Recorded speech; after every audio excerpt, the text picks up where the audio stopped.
Hello बच्चों, स्वागत है आपका अपने यूट्यूब चैनल आरडी क्लासेस में। आशा करता हूं कि आप सब लोग स्वस्थ होंगे। और आज की इस वीडियो हम लोग देखने वाले हैं कक्षा 10 विज्ञान का जो क्वेश्चन पेपर है उसके आंसर के बारे में हम लोग देखेंगे। इसका सेट है 824 सी के। जो चलिए हम लोग देखते हैं कि हमारा पहला क्वेश्चन क्या है। तो ये क्वेश्चन नंबर 1 इसमें दिया है कि किसी वस्तु का वास्तविक तथा बड़ा प्रतिबिंब बनाने के लिए उसे अवतल दर्पण में किस स्थिति में रखना होगा।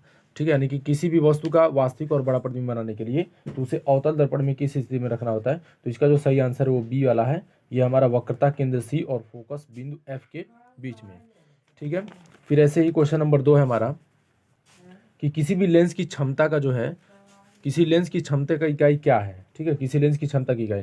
तो इसका जो सही आंसर होगा इसका भी बी होगा। प्रति मीटर जो होता है लेंस की क्षमता की इकाई होता है। लेंस की क्षमता को प्रति मीटर या डायोप्टर में मापा जाता है। फिर इसी तरह से क्वेश्चन नंबर 3 है हमारा कि श्वेत जो होता है एक श्वेत प्रकाश किरण जब किसी कांच के त्रिकोणीय प्रिज्म से गुजरती है तब उसके रंगों में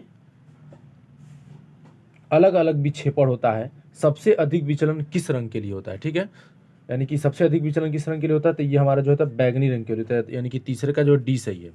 फिर क्वेश्चन नंबर 4 है कि सूर्य श्वेताभ प्रतीत होता है, यानी कि सूर्य जो है यानी कि सूर्य का जो कलर है वो सफ़ेद रंग यानी श्वेत की तरह से कब प्रतीत होता है। तो इसका जो सही आंसर होगा वो सी होगा, दोपहर के समय में। फिर ऐसे हमारा क्वेश्चन नंबर 5 है कि किसी विद्युत चालक का प्रतिरोध निम्नलिखित में से किस बात पर निर्भर नहीं करता है।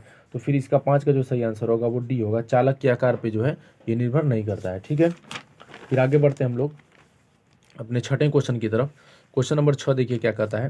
क्वेश्चन नंबर 6 बोला है कि कब 4 विद्युत चालकों का समायोजन बनाने पर उनका परिणामी प्रतिरोध न्यूनतम होगा। यानी कि 4 विद्युत चालक हैं और उनका जब हम उनको जोड़ते हैं, ठीक है, जब 4 विद्युत चालकों को आपस में जोड़ा जाता है तो किस कंडीशन में जोड़ा जाए कि उनका जो है प्रतिरोध न्यूनतम आए।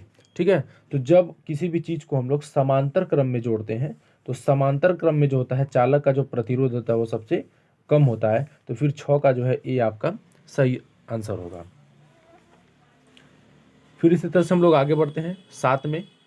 क्वेश्चन नंबर 7 है हमारा कि एक विद्युत धारावाही चालक के कारण उत्पन्न चुंबकीय क्षेत्र की दिशा ज्ञात करने के लिए निम्नलिखित में से किस नियम की सहायता ली जाती है। तो इसके लिए हम लोग दाहिने हाथ के अंगूठे के नियम का सहायता लेते हैं। तो 7वें का जो है सी सही होगा।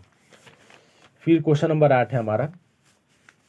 क्वेश्चन नंबर 8 दिया है कि निम्नलिखित में से कौन सी धातु ठंडे जल से हाइड्रोजन गैस निकालती है। यानी इसमें से कौन सी जो धातु है ठंडे जल से अपक्रिया करके हाइड्रोजन गैस उत्पन्न करती है। तो फिर ये धातु पोटेशियम, यानी 8 का सी सही होगा।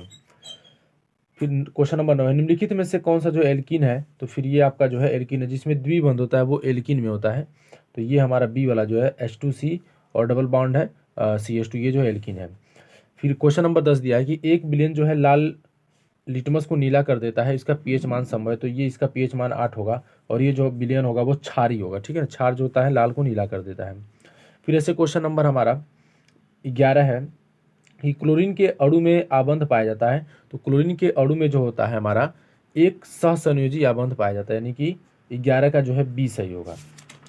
फिर क्वेश्चन नंबर 12 है आपका कि जल को जीवाणु रहित बनाने में उपयोगी पदार्थ, यानी कि जल को जीवाणु रहित बनाने के लिए किस पदार्थ का उपयोग हम लोग करते हैं। तो जल को जीवाणु रहित बनाने के लिए हम लोग विरंजक चूर्ण का उपयोग करते हैं, यानी कि 12 का जो है डी सही होगा।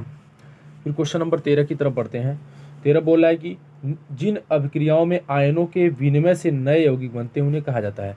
यानी ठीक है, 2 आयनों के आदान प्रदान से नए यौगिक बनते हैं तो फिर वो अभिक्रिया जो होती है प्रतिस्थापन अभिक्रिया होती है, उसे हम लोग द्विविस्थापन अभिक्रिया भी कहते हैं। उसमें जो होता है आयनों का आदान प्रदान होता है। ठीक है, फिर आगे चलते हैं हम लोग। क्वेश्चन नंबर 12 है कि पादप में जाइलम का कार्य होता है, यानी कि जाइलम जो है पौधों में जाइलम का क्या कार्य होता है। तो पौधों में जाइलम जो होता है जल का वहन करते हैं। ठीक है, जल को एक भाग से दूसरे भाग तक पहुंचाते हैं। फिर क्वेश्चन नंबर 15 है अनुवांशिकता के प्रयोग के लिए मेंडल ने निम्नलिखित में से कौन से पौधे का उपयोग किया था। तो मटर के पौधे का उपयोग किया था मेंडल ने, यानी कि 15 का जो है सी सही आंसर होगा। फिर बढ़ते हैं हम लोग क्वेश्चन नंबर 16 दिया हमारा कि निम्नलिखित में से कौन जो है मानव में मादा जनन तंत्र का भाग नहीं है। तो फिर ये मादा जनन तंत्र का भाग है, ये भी है, गर्भाशय है, डिमोइन ये नहीं है आपका, शुक्राशय इसका सही होगा। शुक्रवाहिका जो है नर जनन तंत्र का भाग है। ठीक है, फिर क्वेश्चन नंबर 17 दिया है कि स्वपोषी पोषण के लिए आवश्यक है कार्बन डाइऑक्साइड तथा जल, क्लोरोफिल, सूर्य का प्रकाश। तो ये तीनों आवश्यक थे, इसका जो सही उपयुक्त सभी होगा, यानी कि इनमें से सभी होगा। 17 का जो है डी सही होगा। फिर क्वेश्चन नंबर 18 है कि समजात अंगों का उदाहरण दीजिए। हमारा हाथ तथा कुत्ते का अग्रपाद, हमारे दांत तथा हाथी के दांत, आलू एवं घास के ऊपरी भूस्तारी। तो ये भी इसका जो सभी सही होगा, इनमें से सभी, यानी कि 18 का जो है डी सही होगा। फिर क्वेश्चन नंबर 19 है हमारा कि अलैंगिक जनन जो होता है मुकुलन द्वारा होता है। तो अलैंगिक जनन मुकुलन द्वारा ईस्ट में होता है, ठीक है। अमीबा में जो होता है खंडन विधि के द्वारा होता है, और लेशमानिया में द्विखंडन होता है, फिर इससे प्लेज्मेडियम में बहुखंडन होता है। तो इसमें ईस्ट में जो होता है आपका अलैंगिक जनन जो होता है मुकुलन द्वारा होता है, ठीक है। क्वेश्चन नंबर 20 दिया कि प्राकृतिक वराणवाद का सिद्धांत किसने दिया है। प्राकृतिक वराणवाद का सिद्धांत किसने, तो इसको डार्विन ने दिया था। तो 20 का जो है बी सही है, ठीक है बच्चों। यदि वीडियो पसंद आई हो तो वीडियो को ज़्यादा से ज़्यादा लाइक और शेयर करिए, और साथ ही मेरे चैनल पर नए हैं तो चैनल को सब्सक्राइब जरूर कर लीजिए, और बेल आइकन दबाना न भूलिए, जिससे इस तरह की जो भी अपडेट आए वो आपको आसानी से पहुंच सके।